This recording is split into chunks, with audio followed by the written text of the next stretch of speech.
ಮಂಗಳೂರಿನ ಮೂಡುಶೆಡ್ಡಿಯ ಶುಭೋದಯ ವಿದ್ಯಾಲಯ ಹಾಗೂ ಕಲಾ ಮತ್ತು ಸಾಹಿತ್ಯ ಸಂಘದ ಸಹಭಾಗಿತ್ವದಲ್ಲಿ ಸಾಹಿತ್ಯ ಹಬ್ಬವನ್ನು ಆಯೋಜಿಸಲಾಗಿತ್ತು. ನಗರದ ವಿವಿಧ ಶಾಲಾ ವಿದ್ಯಾರ್ಥಿಗಳು ಸಾಹಿತ್ಯ ಹಬ್ಬದಲ್ಲಿ ಪಾಲ್ಗೊಂಡು ಸಂಭ್ರಮಿಸಿದರು.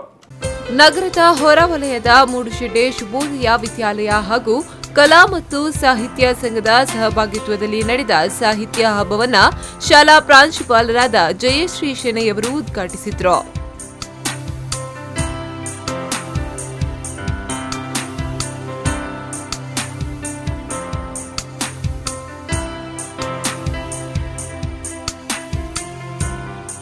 ನಂತರ ಮಾತನಾಡಿದ ಅವರು, ವಿದ್ಯಾರ್ಥಿಗಳಲ್ಲಿ ಸಾಹಿತ್ಯ ಮತ್ತು ಸಂಗೀತದ ಬಗ್ಗೆ ಆಸಕ್ತಿ ಮೂಡಿಸುವ ನಿಟ್ಟಿನಲ್ಲಿ ಈ ಕಾರ್ಯಕ್ರಮವನ್ನು ಆಯೋಜಿಸಲಾಗಿದೆ.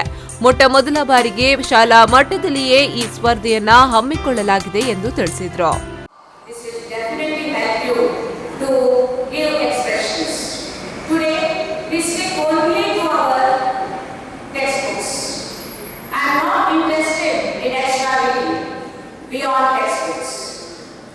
Last week in our school we had 1 week full of activities.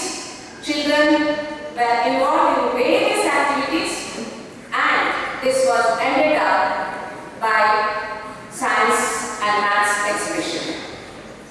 I could see many children moving to the library, coming out of the libraries, just referring some books. They wanted to exhibit a number of models. And there was always an interaction among the children. We gave this unique opportunity so that every child will take part in this. ಈ ವೇಳೆ ಕಾರ್ಯಕ್ರಮದ ಸಂಚಾಲಕರಾದ ಧನಂಜಯ್, ಕಲಾ ಮತ್ತು ಸಾಹಿತ್ಯ ಸಂಘದ ಅಧ್ಯಕ್ಷೆ ಸಾಧನಾ ಭಟ್ ಸೇರಿದಂತೆ ಮತ್ತಿತರರು ಉಪಸ್ಥಿತರಿದ್ದರು. ನಾಗೇಶ್ ಕಾವೂರು, ವಿ4 ನ್ಯೂಸ್ 24/7 ಮಂಗಳೂರು.